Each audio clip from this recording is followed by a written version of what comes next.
Everyone argues which music streaming app is better. Some say Apple Music has the sound quality. Others say YouTube Music is louder and has better recommendations. But we all agree Spotify has the playlist. But have you ever wondered who owns this green app that is deciding the music that we hear? Who owns Spotify? Who owns this?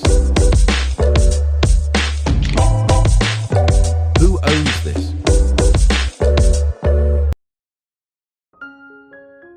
Let's clear something up quickly. Spotify is not a music company. Spotify is a licensed middleman with vibes. They don't own the songs. They don't own the artist. They own an app, an algorithm, and your shameful sex playlist. Spotify exists to answer one question. How do we sit between record labels and listeners and take a cut? That's the business. Spotify was created because piracy won. In the early 2000s, the music industry was fighting piracy. Teenagers with laptops were downloading music on torrent sites, Napster, LimeWire. You may have caught a virus doing that. Enter Daniel Ek. For too long, we have waited in the shadows. But tonight, we step into the light. A Swedish guy who looked at piracy and said, what if we make music so easy people stop stealing it? Not what's fair, not what pays the artist best, just faster than illegal. Spotify was launched in Sweden. It worked. Initially, labels panicked, but then they quietly signed deals. Spotify grows fast. America, Europe, and everywhere except places with bad internet. Then in 2018, Spotify goes public. But does it weirdly. No big IPO hype, no Wall Street roadshow. On the IPO thing, you did this novel IPO. It's not really an IPO, it's a direct listing. You didn't exactly cut the banks out, but you really didn't use them in a traditional way. You did a thing that really no one's done before. Spotify basically says, here are the shares.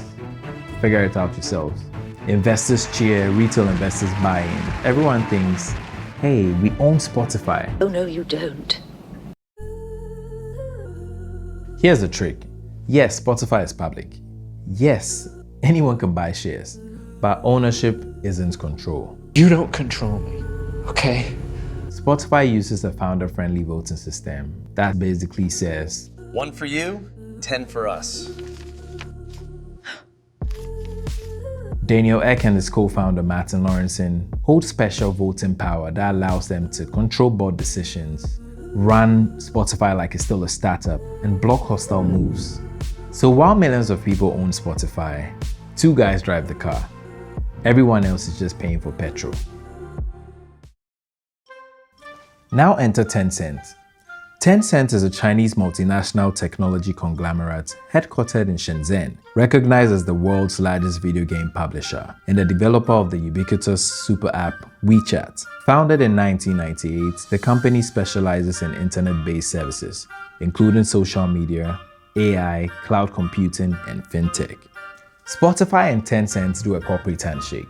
You help us in Asia, we help you elsewhere, and then we swap some shares. Tencent becomes the major shareholder of Spotify. Very rich, very powerful, but still not in control. Because for Spotify, the votes are greater than the shares. 1 share for you, 10 votes for the owners. Today, Spotify is a subscription machine, an ad company, a podcast empire, and slowly becoming an audiobook app that doesn't want to admit it. Hundreds and millions of users, billions stream. Spotify is cashing out. Spotify wins by being convenient, addictive, and just cheap enough that you don't even think about canceling. So who owns Spotify? Technically, anyone with shares. Investors, institutions, the stock market.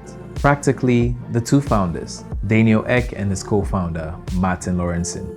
They built it, they structured it, they kept control. Spotify is public, but it's run like a private kingdom. Now you know as much as I do. Send me all your shameful playlists.